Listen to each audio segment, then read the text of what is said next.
අයිබෝවන් සුබ දවසක් මගේ ආදරණීය ඔයාලා හැම කෙනෙක්ටම. ඉතින් ගොඩක් අය අයි මං වීඩියෝස් ගේන්නේ නැත්තේ කියලා. ඉතින් ගොඩක් හේතු තියෙනවා. ඒ වගේම අසනීප තත්ත්වයක් නිසා වගේම ඇත්තටම ගොඩාක් හිත කලකිරෙන්න ප්‍රශ්න ආපු කාලයක් තමයි මේක. ඉතින් හිතා ගන්න බැරි විදියට ඇත්තටම කියනවා නම් අවට ඉන්න මේ තමන්ගේම අය නිසා තමයි ඇත්තටම ප්‍රශ්න ඇති වෙන්නේ. ඉතින් දරුවෝ හස්බන්ඩ්ටවත් මගේ මනස චුට්ටක් නිරවුල් කරන්න අපහසු වුණා. ඒ තරමටම ලොකු ප්‍රශ්න ගොඩකට මම පැටලිලා හිටියේ.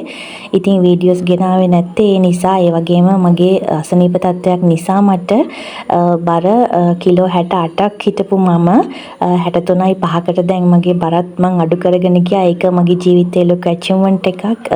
මේ නිදහසේ ගෙවපු කාලය තුළ ඉතින් ගොඩාක් කලකිරීමෙන් හිටියේ. ගොඩක් අයට මම නිර්ලෝභීව උදව් කරපු කෙනෙක් ඔයාලා ඒ ගැන දන්නවා. ඉතින් ඒ අය අතරිනුත් මගේ විශ්වාසය කඩ කරපු අය හිටියා. ඉතින් ඒ අයට මම මුකුත් කියන්නේ නැහැ. ඇත්තටම මාව රැවට්ටපු අය හිටියා මේ channel එකේ මගෙන් උදව් අරගෙන මාව රවට්ටපු අය හිටියා. නමුත් මම ඒ අයගෙන් කිසිම රුපියලක දෙයක් බලාපොරොත්තු නොවි තමයි මම ඒ උදව් කරේ. ඉතින් ඒ දේවල් ඒ අයට තියේවි. මගේ මොඩකමට මම එයාට උදව් කරපු දේවල් මට තියේවි කියලා මං හිතනවා. ඉතින් ඇත්තටම ගොඩාක් හිත කලකිරීමෙන් ජීවත් වුණ කාලයකවත් නිවැරදි. channel එක නවත්තලා නැහැ. වීඩියෝස් කරන්න කොච්චර වමනාවක් තිබුණත් හිතට දැනුණු ඒ පීඩනයත් එක්ක මට ඇත්තටම වීඩියෝ දාන එක පවා පීඩනයක් වෙලා තිබුණා.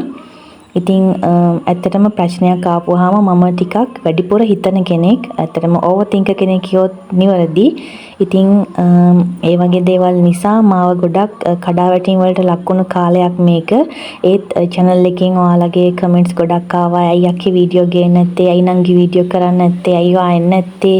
ඔයාට කරදරයක්ද? ගොඩක් අය හිතලා තිබුණේ මට ගම් වතුර නිසා කරදරයක් කියලා. ඇත්තටම ගම් වතුර නිසාවෙන් කරදරයක් ඇති වුණේ නැහැ. ඇත්තටම ලොකු ඇත්තටම කිව්වොත් මානසික නිදහස අවුල් වෙච්ච උපසරියක් තමයි මට මේ කාලය.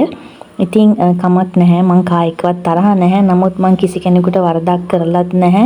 වරදක් කරන්න හිතලවත් නැහැ. ඒ වගේම මගේ විශ්වාසය කඩපු අය ඉන්නවා නම් මට වෛර කරන මාත් එක්ක තරහක් හිතේ තියෙන කෙනෙක් ඉන්නවා නම් ඉතින් කමක් නැහැ. ඒකේ අයගේ කැමැත්ත. නමුත් මම කිසිම කෙනෙකුට වරදක් කරලා නැහැ කියලා මේ වෙලාවේ කියන්න ඕන. YouTube channel කීපයකම කීප දෙනෙක් ඉතින් මාත් එක්ක අනේ මන්ද චුට්ටක් තරහයි. ඉතින් මම දන්නේ නැහැ. මගෙත් එක්ක රැඳිලා ඉන්න ඔයාලා දන්නවා මම කිසිම කෙනෙකුට කියන අවකැපෙන වචනයක් කමෙන්ට් එකකින්වත් මම දාලා නැහැ කියලා. ඒ කියන්නේ වදින්න කමෙන්ට් දානවා කියන්නේ අන්න එහෙමවත් කරලා නැහැ. ඉතින් ඒව ගැන හිතනකොට හරි කලකිරීමක් එනවා. නමුත් 2026 වෙනුවෙන් මම ආයිම පටන් ගන්න ඉන්නවා.